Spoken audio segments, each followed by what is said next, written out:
Hello, welcome. This is your host, Anisa Juma, coming live from the studio. It's her bedroom.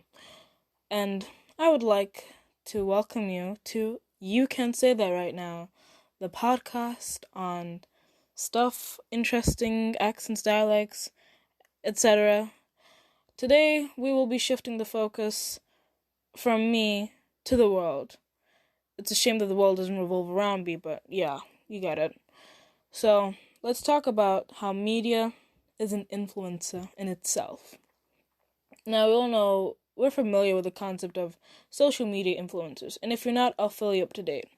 Social media influencers usually they don't necessarily do any influencing like activism, anything like that, but more or less like they pose, they sit and look pretty, they do brand deals, stuff like that. They usually have Instagram and not a lot of personality.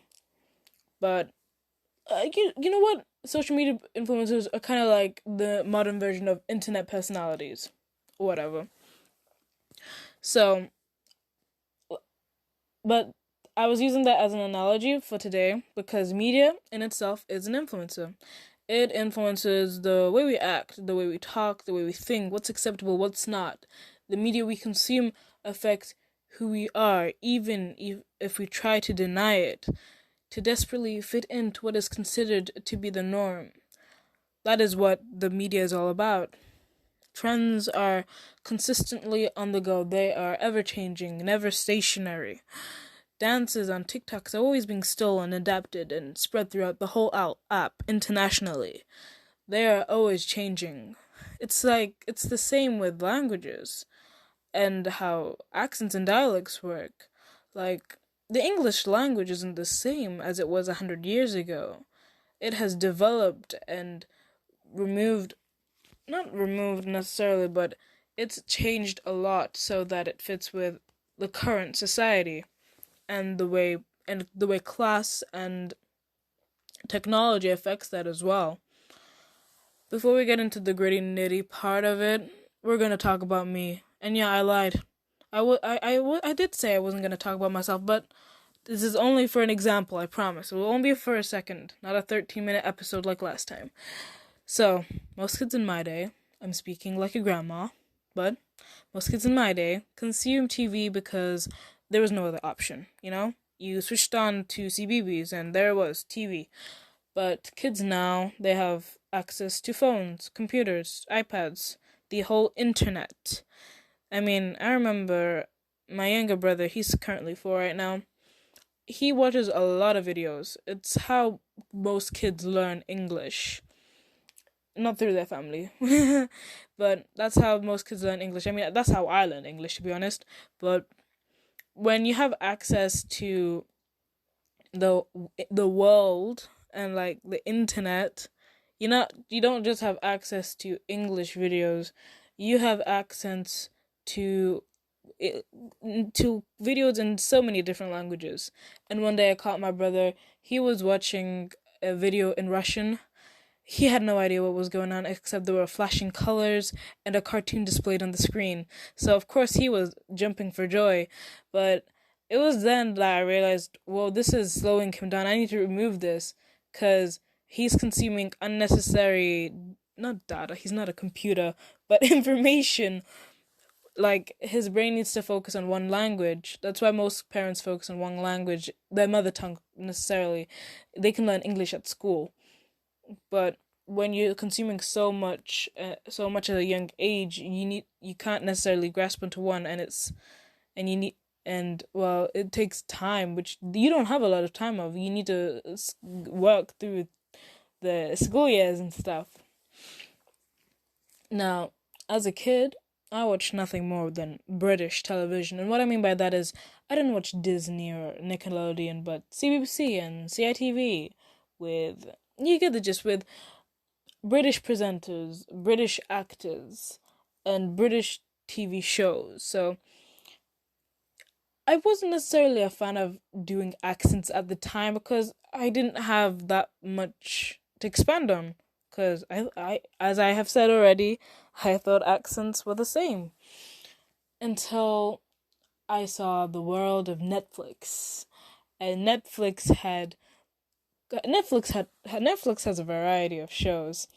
And one show in particular, okay, no, yeah.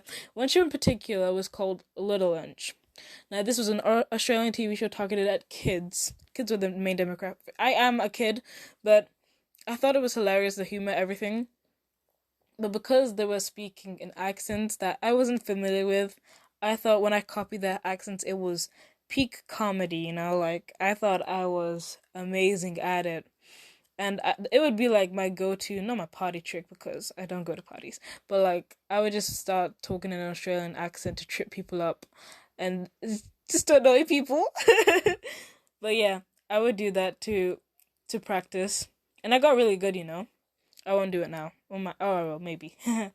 Maybe I'll do like this little segment, but um, yeah, I would do it, and then there would be one time where I'm speaking normally, and I realize I'm pronouncing particular words in an Australian accent, and like those words would stick in my mouth the way they were pronounced. And I started freaking out. You should have seen me. I was like, "Oh my god, I need to change it. I need to change this. This can't be happening right now." So I tried. I stopped doing the accents for a while till I realized I don't really care, and so I started branching out. I could do Scottish, Irish. I'm working on my French. I will be honest, I cannot do Welsh to save my life. But yeah, that's what I would do. There is a benefit of media because it's now widely available to everyone. People are like able to learn languages more faster. Like a lot of people they're able to learn by watching shows. I mean, I know I did improve a bit, but yeah. But so I think media being an outlet to everyone, which is available for everyone, is good.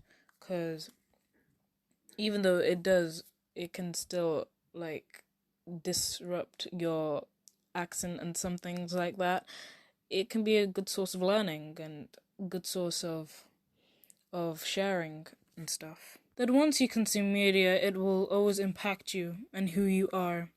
You can't run away from that fact, as much as we'd like to try. Because even now, media affects our mental health, and people go on social media detoxes because of the environment that it produces, the toxicity, and that it's just a screen. A screen can do a lot to people.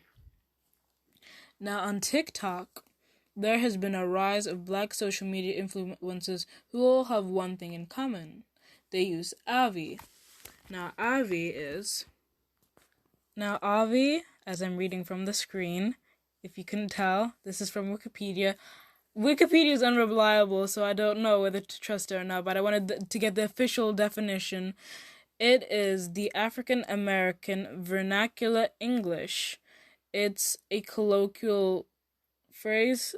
It's typically used by working class African Americans and Black Canadians. It has its own unique grammatical vocabulary and accent features that are used within the community. Now, I'm going to turn this into my own words. So, from what I've seen, Avi is a select dialect and specific slang set that has originated from this community. And whenever a black person does something, it's instantly seen as cooler. So, this this set of dialect has risen in popularity between a lot of people, which has made people angry because yes, it's cool that these are cool phrases to use, but they're not necessarily your phrases because slang is relaxed, it's chill, it's used in a setting with your friends and family community. But when you, but when this is used like sometimes you can tell it's being forced. Like, oh my god, period. Like, shush, please. I don't want to hear it come out of your mouth, hun. It's seen as cool with this slang, and because a lot of kids want to seem cool and stuff, they copy it, and that impacts them, they use this around everyone.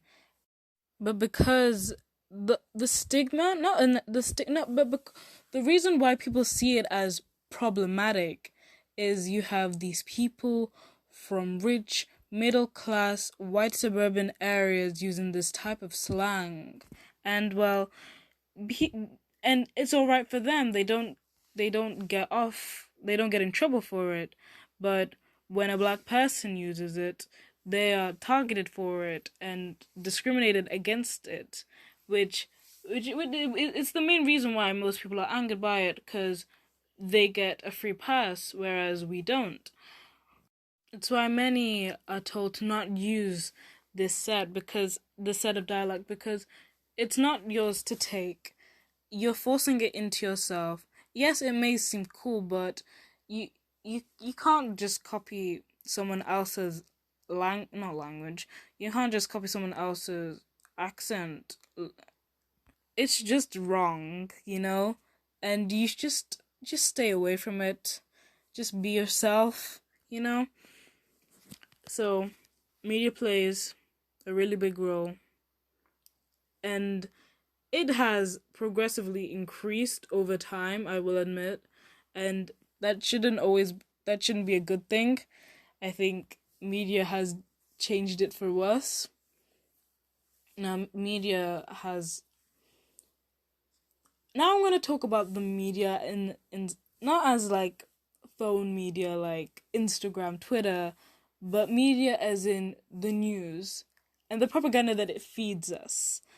Like in England, there is a north-south divide, and it sort of slashes at an area. I don't know where it is. Most people, the north-south divide is different, but the north has always been depicted as bad, whereas the south has been depicted as good, and you have a lot of connotations with of the north being uneducated, worse, and a lot of accents from that area are, well, I like to think they're more homey, but they're less posh than the south. And the south, because the royal family lives down south. It's and because the royal family ultimately makes everything better.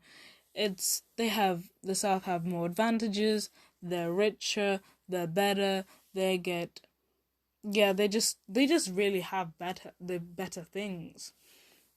Now, one thing, there's like an example I saw, and it was Stacey Solomons. You might recognize her because she was on I'm a Celebrity, Get Me Out of Here.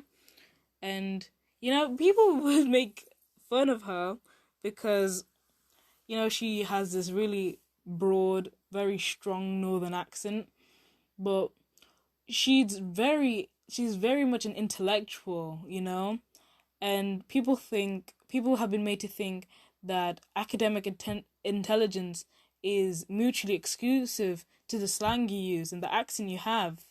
And so I saw in this interview that she was making very good points, and I'd never seen it this side to her, but because of the propaganda by the media, they've just fed into this stereotype that the North are uneducated and they're just there for fun, not for fun, but I say you get the gist a lot, but sometimes I think you don't get the gist. But yes, Stacey Solomon, she's been victimized by the media and made to look worse than she actually is, which shouldn't be true. You shouldn't be discriminated against because of your accent and stuff. Plus, you always have in the news a very there's not variety in the news reporters. They have the same accent, the same pronunciation of the words, and they use the excuse of it's so people can understand you better. But I didn't think that's true. Like, you can understand people fine. It may just be harder, but you can understand people from the north just fine, and unless they you can't. But what was my point?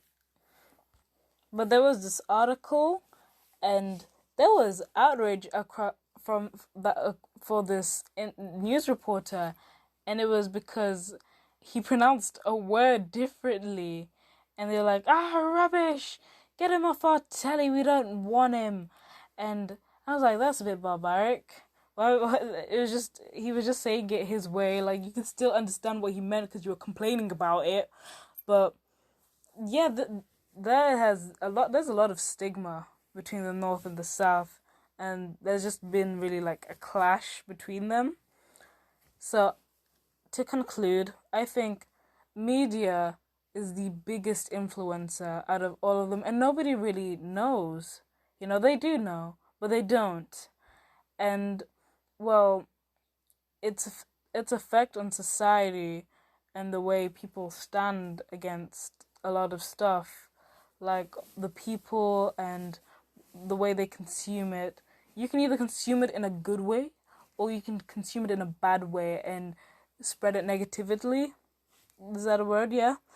And this it's media has this very looming presence over society, and you don't really realize it until you actually focus out away from your phone and just realize how much it affects your day-to-day life.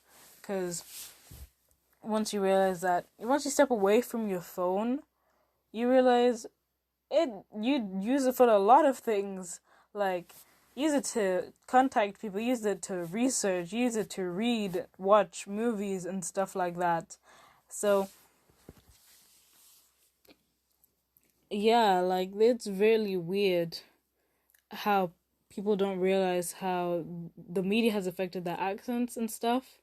Like, you could have been brought up. I mean, I know I did. I was brought up north, and maybe the media, the way I consume media affected the way I sound. Who knows? Okay, I think I do, but who knows?